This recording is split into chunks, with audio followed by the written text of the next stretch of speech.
जय हिंद। पिछले वाला वीडियो में कहा देखे तो हम लोग पिछले वीडियो में देखे तो हम लोग साइंस क्लास के चैप्टर 7, ठीक है ना, जो कि सूक्ष्म जीवों का संसार है, इसका क्वेश्चन मतलब कि अभ्यास प्रश्न देखे थे, ठीक है ना। तो कितना अभ्यास प्रश्न, 1 2 3 देखे थे। आज यहाँ पे देखने अभ्यास प्रश्न 3 4 5 6 7 और 8, ठीक है ना। यहाँ पे 8 तक यहाँ पे इसका अभ्यास प्रश्न देखना है, 2 है तो 2 पढ़ाएंगे कल वाले वीडियो में, ठीक है। तो यहाँ देखेंगे 4 नंबर यहाँ मिलान करना है। तो यहाँ पर आप लोग किताब में दे दिया है, ठीक है ना, मिलान करने का। अब यहाँ पे डायरेक्ट मिलान कर दिया, ठीक है ना। जैसे राइबोजियम, तो राइबोजियम कहाँ है, नाइट्रोजनी स्थिरीकरण में होता है, ठीक है ना। ये कहाँ होता है, नाइट्रोजन स्थिरीकरण में होता है। इसका 3 नंबर अपन जाएगा, क्लियर है यहाँ पे। नेक्स्ट यहाँ पर प्लाज्मोडियम। प्लाज्मोडियम क्या है, एक मलेरिया नामक, मलेरिया जो प्लाज्मोडियम जो है ये एक मच्छर का नाम है जो कि मलेरिया रोग फैलाता है, ठीक है ना। तो यहाँ पर कहाँ इस 4 में जाएगा, ठीक है। लैक्टोबैसिलस। लैक्टोबैसिलस एक ऐसा जीवाणु है जो दही से दूध को बनाने में सहायता करता है, यानी मदद करता है। यानी दही से दूध में परिवर्तन होता है, तो इसमें कौन सा जीवाणु होते हैं हम लोग को सूक्ष्म जीव, तो कौन सा हम लोग का लैक्टोबैसिलस, ठीक है। तो 1 नंबर जाएगा। किण्वन से क्या होता है, सिरका का निर्माण होता है। सिरका मतलब क्या होता है, जैसे कि सिरका का निर्माण होता है, ठीक है। जैसे ऊँख का रस वगैरह हो गया, ये सिरका हो गया, इसका निर्माण किससे होता है, हम लोग के किण्वन कारण होता है, ठीक है ना। एंथ्रेक्स। एंथ्रेक्स का ये एक जंतु रोग है, ठीक है ना। ये जंतुओं में मतलब कि हम लोग के जो होते हैं जंतु जानवरों समय क्या होता है, एंथ्रेक्स रोग होता है, ठीक है ना। क्लियर है यहाँ पे, इसका 2 हो जाएगा। नेक्स्ट यहाँ पर सूक्ष्म जीवों को देखने के लिए विशेष यंत्र सूक्ष्म दर्शी की जरूरत क्यों पड़ती है, क्योंकि सूक्ष्म जीव इतने छोटे होते हैं, यानी मिलीमीटर के 10, हम लोग का आंख जो है ये मिलीमीटर के 10वें भाग तक देख सकता है, लेकिन सूक्ष्म जीव जो होते हैं हम मिलीमीटर का हजारों और लाखों भाग से भी छोटे होते हैं। इसलिए हम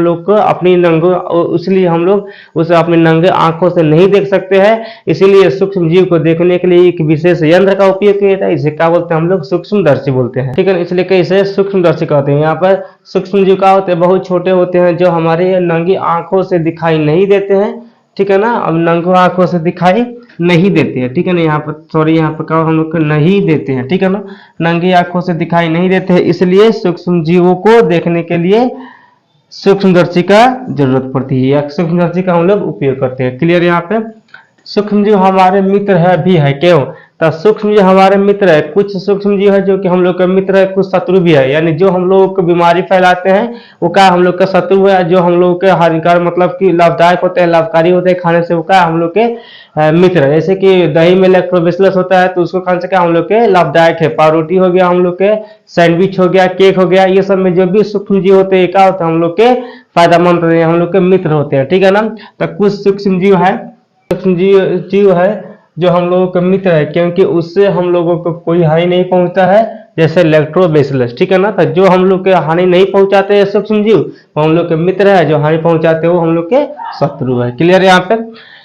नेक्स्ट यहाँ पे ईस्ट और चीनी के साथ मैदा को गूंथ कर कुछ देर छोड़ देने के बाद मैदा का आयतन क्या बढ़ जाता है। तो ईस्ट में चीनी और मैदा के साथ ईस्ट को गूंथने के बाद क्या होता है, ईस्ट उसमें किण्वन करता है। किण्वन करता है यानी क्या करता है, वो अपने जनसंख्या को वहां पे बढ़ा देता है, ठीक है ना। यानी किण्वन करता है, जिससे कारण क्या होता है, वो कार्बन डाइऑक्साइड ज्यादा छोड़ता है। तो कार्बन डाइऑक्साइड ज्यादा छोड़ने के बाद कारण कार्बन डाइऑक्साइड अधिक छोड़ता है, जिसके कारण क्या होता है, मैदा फूल जाता है। जब मैदा फूल जाता है तो क्या होता है, उसका आयतन बढ़ जाता है। या इसका मेन रीजन क्या है कि किण्वन का होता है, वहां उसमें गुणन करता है, ठीक है ना। गुणन करते समय कार्बन डाइऑक्साइड अधिक छोड़ता है, जिसके कारण मैदा क्या हो जाता है, फूल जाता है, जिससे मैदा का आयतन हम लोग के बढ़ जाता है, ठीक है ना। ईस्ट को चीनी और मैदा के साथ गूंथने पर वह क्या होता है, तेजी से गुणन करता है तथा उसके शोषण के कारण CO2 अधिक निकलता है, जिससे मैदा का आयतन बढ़ जाता है, क्लियर यहाँ पे। नेक्स्ट आप सूक्ष्म जीव द्वारा हम लोगों को हानिकारक हानियों का विवरण कीजिए, ठीक है ना। सूक्ष्म जीव जो हम लोग का फायदेमंद भी है, बताइए क्या हानिकारक भी। जैसे हम लोग के मनुष्य के लिए क्या है, रोग को वाहक करना, मतलब कि एक जैसे कि एक रोगी व्यक्ति है, उससे ठीक है ना रोग को ले आकर दूसरे व्यक्ति में, एक स्वस्थ व्यक्ति में पहुंचा देना क्या होता है, ये जो पहुंचाता है उसको क्या करते हैं हम लोग, उसको कहते हैं शत्रु सूक्ष्म जीव, ठीक है ना। यानी जो एक रोगी व्यक्ति से एक अच्छे व्यक्ति में जो ट्रांसफर करता है रोगों का, सूक्ष्म जीव से क्या करते हैं हम लोग, शत्रु सूक्ष्म जीव कहते हैं, ठीक है। इससे मनुष्य के लिए रोग वाहक का कार्य करता है। हाँ, एक रोगी व्यक्ति से एक अच्छे व्यक्ति में पहुंचाता है, ठीक है ना। जैसे कि एक रोगी व्यक्ति से एक अच्छे व्यक्ति में रोगों को पहुंचाता है, क्लियर। क्या होता है, हम लोग के सूक्ष्म जीव हम लोग के उससे हानि पहुंचता है, ठीक है ना। खाद्य विषाक्तता, मतलब कि कुछ सूक्ष्म जीव है जो कि लंबे समय तक खाना रखने के बाद उसमें क्या हो जाता है, वो मिल जाते हैं, जिससे कारण क्या होता है, खाना खराब कर देते हैं या खाना विषैला हो जाता है, खाने के बाद इंसान को मृत्यु हो सकता है। फिर इससे क्या होता है, इंसान के मृत्यु हो सकता है उस खाने के खाने से, ठीक है ना। यानी वो विषैला होता है, वो जहरीला खाना होता है, ठीक है। उसमें सूक्ष्म जीव जो पड़ते हैं वो क्या होते हैं, हम लोग के शत्रु होते हैं। क्लियर यहाँ पे। जंतु में रोग वाहक, यानी कुछ सूक्ष्मजीव है कुछ जंतुओं में रोग फैलाते हैं, जंतुओं में रोग फैलाने का काम करते हैं। जंतुओं को क्या करता है, अलग अलग तरह के रोग फैलाते हैं, उसका कहते हैं हम लोग के शत्रु सूक्ष्मजीव है। जैसे यहाँ पे कुछ सूक्ष्मजीव जंतु में रोग फैलाते हैं, जैसे एंथ्रेक्स रोग, ये क्या होता है, हम लोग के जंतुओं में होता है, ठीक है ना। इसलिए हम लोग के आज के वीडियो में सिर्फ यहाँ पे पढ़े हैं 8 तक क्वेश्चन, कल के वीडियो पढ़ाएंगे 9 10। इसलिए आज क्लास जय हिंद।